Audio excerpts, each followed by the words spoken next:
शादी के कुछ समय बाद ही मेरे ससुर अचानक से मेरे कमरे में आने लगे। मुझे कुछ अजीब सा लगता। फिर एक दिन मेरी रूह कांप गई जब मेरे ससुर मुझे छत पर बने स्टोर रूम में ले गए और मेरे साथ। पल्लवी तो आज अपने ससुर को देख हक्की बक्की रह गई। वह जैसे ही सुबह उठकर कमरे से बाहर आई तो अपने सामने ससुर जी को देख सहम गई। कुछ देर तो वह उन्हें एकटक देखती ही रह गई क्योंकि उसकी आंखों पर उसे यकीन ही नहीं हो रहा था वह उसके ससुर हैं। वह मन ही मन अपनी किस्मत को कोसने लगी कि काश मेरा पति भी ऐसा होता। सासू माँ कितनी किस्मत की धनी है जो उन्हें ससुर जी जैसे पति मिले। उसे अपने पति रोहन पर गुस्सा आ रहा था। वापस जाकर कमरे में देखा तो अभी भी चादर तानकर सो रहा था। सुबह सुबह ही अपनी किस्मत को कोसते हुए घर के काम में लग गई। नौकरी पर जाने से बस थोड़ी देर पहले रोहन जागा और हमेशा की तरह उल्टा सीधा नहाकर बिना चाय नाश्ता के कर भागा। लेकिन अब पल्लवी ने अपने पति को सबक सिखाने का फैसला ले लिया। प्यार व गुस्से का तो कोई असर होता नहीं है। बिल्कुल मोटी चमड़ी का इंसान है मेरा पति। अब पति की भाषा में ही उसे समझाना पड़ेगा। आज पति लेट उठकर बिना कुछ खाए चला गया तो उसने कुछ नहीं कहा क्योंकि उसकी आंखों के सामने तो ससुर जी का चेहरा घूम रहा था। पल्लवी को तो हमेशा से ससुर जी जैसे मर्द ही पसंद थे। वह ससुर जी को देखकर एकदम खुश हो जाती। लेकिन पल्लवी का पति अपने पिता जैसा बिल्कुल नहीं था। पल्लवी के परिवार ने भी उसके ससुर का नाम रुतबा देखकर ही इस परिवार में शादी की थी। उसके ससुर जी फौज में नौकरी करके आने के बाद भी घर पर बैठना पसंद नहीं करते थे। इस उम्र में भी वह बच्चों को देश सेवा रक्षा करने के लिए कोचिंग देते थे। इसलिए उन्होंने एक कोचिंग सेंटर ज्वाइन कर लिया था। घर में किसी तरह की कोई कमी नहीं थी लेकिन उन्हें खाली बैठना पसंद नहीं था। वह सुबह जल्दी उठकर सैर पर निकल जाते। आकर नहा धोकर एकदम अच्छे से तैयार होकर मंदिर जाते। ससुर जी एकदम खुश मिजाज व खुले विचार वाले व्यक्ति थे। उन्हें घूमना फिरना, नई नई चीज़ें लाना और हमेशा अप टू डेट बनकर रहना का बहुत शौक था। वह हमेशा सासू माँ के लिए गिफ्ट लेकर आते। दोनों कहीं ना कहीं घूमने निकल जाते, कभी मूवी तो कभी डिनर करने। और अगर सबको चलने के बोलते तो रोहित कोई ना कोई बहाना बनाकर मना कर देता। और इधर रोहित बहुत ही आलसी इंसान था, अपने पिता से बिल्कुल विपरीत। उसका जीवन बस नौकरी करना और सोना था। शाम को घर पर आकर थोड़ी देर टीवी देखना, उसमें भी कोई अगर कुछ कह दे तो तिल मिलाकर सो जाना। पल्लवी की शादी को 3 साल हो चुके थे और अब तक वह अपने पति से बहुत परेशान हो चुकी थी। पति के आलस के कारण अभी तक एक बच्चे का सुख भी नहीं देख पाई थी।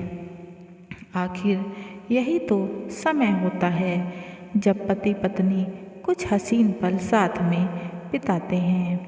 कभी कभी तो पल्लवी को लगता मुझसे ज़्यादा तो सास ससुर घूमते फिरते हैं, अपने जीवन का आनंद लेते हैं। रोहित को तो छुट्टी वाले दिन भी बस बिस्तर कंबल नजर आता है, वो भी वह अकेले सोने के लिए। और ससुर जी इस उम्र में भी ज़्यादातर घर के बाहर ही होते। रोहित के इस रवैये से पूरा परिवार परेशान था। लेकिन अब सबने उसे कुछ भी कहना बंद कर दिया था। सबने हार मान ली थी कि यह नहीं बदलने वाला, यह नौकरी और सोने में ही जीवन बिताएगा। बाकी खुशी के नाम पर इसके जीवन में बस फ़ोन और टीवी हैं। पल्लवी जब भी अपने ससुर को देखती बस मन मार कर रह जाती। आज सुबह जब वह कमरे से बाहर निकलकर आई तो हक्की बक्की रह गई, क्योंकि ससुर सामने खड़े थे और एकदम जवान हीरो की तरह लग रहे थे। बिल्कुल साफ सुथरे कपड़े और सैर पर जाने के लिए तैयार हो रहे थे। उसकी आंखें फटी की फटी रह गई कि मेरे पति से ज़्यादा जवान तो ससुर हैं। इस उम्र में भी इतनी फुर्ती। एक रोहित है जो अभी तक चादर ताने सो रहा है। अब पल्लवी का शादीशुदा जीवन उदासी व अंधकार की तरफ जाने लगा था, क्योंकि उसके पति के जीवन को लेकर कोई उत्साह था ही नहीं। आखिर कब तक छोटे काम के लिए भी सास ससुर पर आश्रित रहती? कब तक बस सास ससुर के साथ बाहर थोड़ा बहुत घूम कर आती? उसे ऐसे ही उदास देखकर एक दिन ससुर बाहर से गर्मा गर्म समोसे लेकर आए और पल्लवी के पास जाकर बोले, बेटी, कोई दिक्कत परेशानी है तो मुझे बताओ। तुझे मैं अपने घर की बहू नहीं, बेटी बनाकर लाया हूँ। तुम बिना किसी झिझक के मुझे अपनी परेशानी बता सकती हो। पल्लवी की आंखों से आंसू गिरने लगे और अपने मन का दर्द ससुर को कह सुनाया।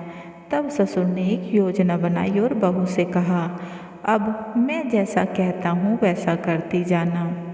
कल सुबह जल्दी से ट्रैक सूट पहनकर तैयार रहना, हम वॉक पर चलेंगे। पल्लवी कुछ समझ तो नहीं पाई, लेकिन ससुर की बात मान ली। अब ससुर और बहू रोज सैर पर जाने लगे। जब रोहित को यह बात पता चली तो उसके पैरों तले से जमीन खिसक गई। उसने पल्लवी से कहा भी, ससुर के साथ ऐसे कपड़े पहनकर बाहर जाने में जरा भी लज्जा नहीं आती? उस पर पल्लवी ने सटीक जवाब दिया, जब मेरे पति देव को फुर्सत नहीं तो ससुर के साथ ही जाना पड़ेगा। खैर, बात आई गई हो गई। कुछ दिनों बाद पल्लवी के सास ससुर के साथ ही घूमने लगी। वह शॉपिंग पर जाते, बाहर खाना खाने, मूवी बिना रोहित के ही देख आते। धीरे धीरे रोहित को सब बुरा लगने लगा। एक रात रोहित ने बहुत उदास मन से पल्लवी से कहा, शायद अब तुम्हें मेरी कोई ज़रूरत नहीं। पल्लवी ने मुस्कुराकर जवाब दिया, अगर आपके भरोसे रहूँगी तो मेरा जीवन भी आपकी तरह बेरंग हो जाएगा। और वैसे भी अब मैंने अकेले ही जीवन जीना सीख लिया है। अब खुद के लिए खुश रहती हूँ। यह जवाब रोहित के दिल को चीर गया।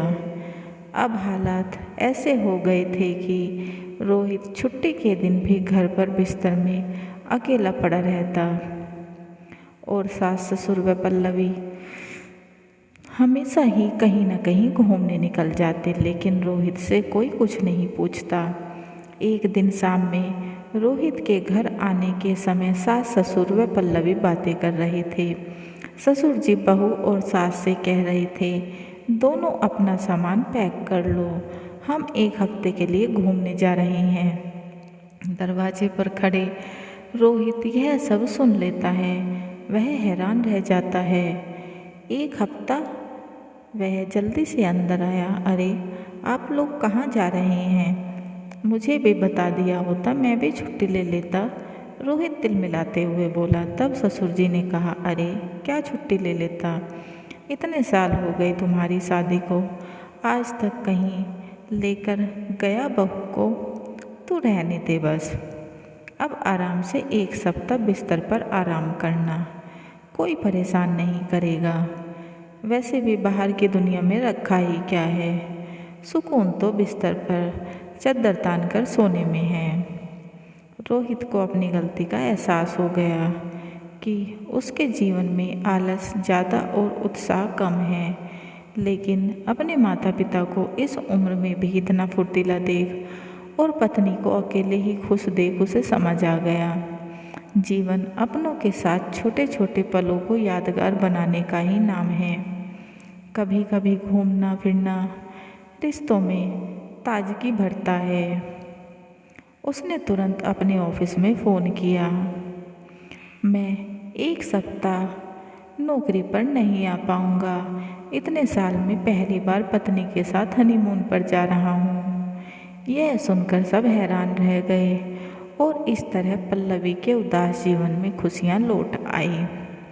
कहानी कैसी लगी कमेंट बॉक्स में ज़रूर बताएं और चैनल को लाइक एंड सब्सक्राइब करना ना भूलें और बेल आइकन को ज़रूर दबाएं ताकि ऐसे ही अच्छी अच्छी कहानियों के नोटिफिकेशन आपको मिलते रहें।